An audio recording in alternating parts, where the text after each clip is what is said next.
இவர்களுக்கு இவர்களுடைய நட்சத்திராதிபதி சுக்கிரன் 7ஆம் வீட்டுக்கு 12ஆம் வீட்டில் வந்து விரயமாகிறதுனால நிறைய பரணி நட்சத்திரக்காரர் பெண்களும் சரி ஆண்களும் சரி திருமண விஷயத்தில் திசை மாறி பயணிக்க வேண்டிய ஒரு சூழ்நிலைங்கிறது ஏற்படுது. ஆண்கள் வந்து அந்த அளவுக்கு இதை உணர்வு பூர்வமாக எடுத்துக்கிறது இல்லை. ஆனால் பெண்கள் வந்து கொஞ்சம் இந்த இடத்துல வந்து விழுவதற்கான வாய்ப்புகள் அதிகமாக இருக்கிறது. அப்ப அவங்க என்ன பண்ணலாம் சார் இதுக்கு? இதற்கு பொதுவாகவே அவசர போக்கு இல்லாமல் கொஞ்சம் மௌனமாக பயணிப்பது தான் புத்திசாலித்தனம். காதல், காமம் சம்பந்தப்பட்ட உணர்வுகளை இவர்கள் பொதுவாகவே கட்டுப்படுத்தி கொள்ள வேண்டும்.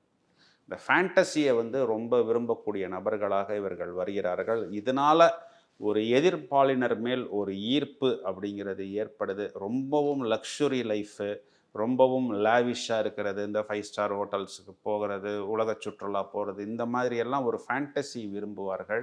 இதெல்லாம் கொஞ்சம் கட்டுப்படுத்தி கொண்டார்கள்னாவே ஒரு பயிற்சி, முயற்சி தான் இதுக்கு மெயினான காரணம். அதிலேயே ஒரு நல்ல சொல்யூஷனை இவர்கள் காண முடியும்.